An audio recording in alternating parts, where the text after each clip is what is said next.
11-летний мальчик погиб, еще 3 взрослых пострадали.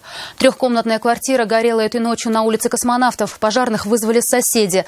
Тем временем полицейские успели вынести на улицу 4 пострадавших, которые находились на лестничной площадке. Их госпитализировали с отравлением продуктами горения. Ребенок был в тяжелом состоянии, и спустя пару часов он скончался в больнице. С места трагедии репортаж Нафисы Минязовой. Мы проснулись из-за шума, криков, то что пожар, горим. Дверь открываем, там дым выходит, нам зашел, мы закрыли. Потом вещи собрали, все это выбежали. Квартира Рената Шакирова напротив той, где случилась трагедия. Запаха гари он не почувствовал, проснулся лишь услышав крики. Пожарных до него уже успели вызвать другие соседи. Происходило открытое горение. Из окна квартиры на 2-м этаже вырывался огонь.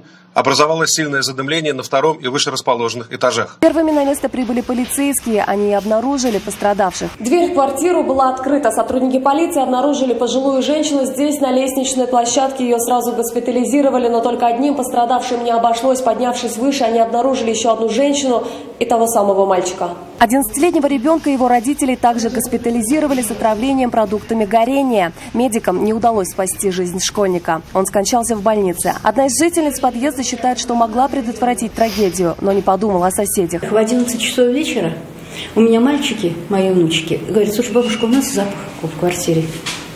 Я проверила колонку, отключила все, плиту, как положено, вышла сюда, посмотрела по счетчикам, кто дома, кого нет.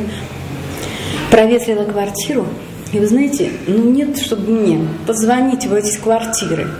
Нет, чтобы мне подняться наверх, спросить, откуда запах. А теперь мы говорим о том, что ребенка нет.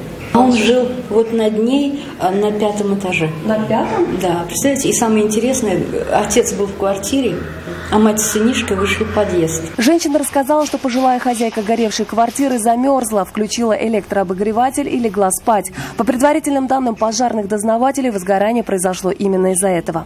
По данному факту следственным органам Следственного комитета Российской Федерации по Республике Татарстан возбуждено уголовное дело по статье «Причинение смерти по неосторожности». После выяснения всех обстоятельств и завершения расследования станет ясно, кто понесет ответственность за произошедшее. Нафиса Минязова, Константин Бушуев, вызов 112.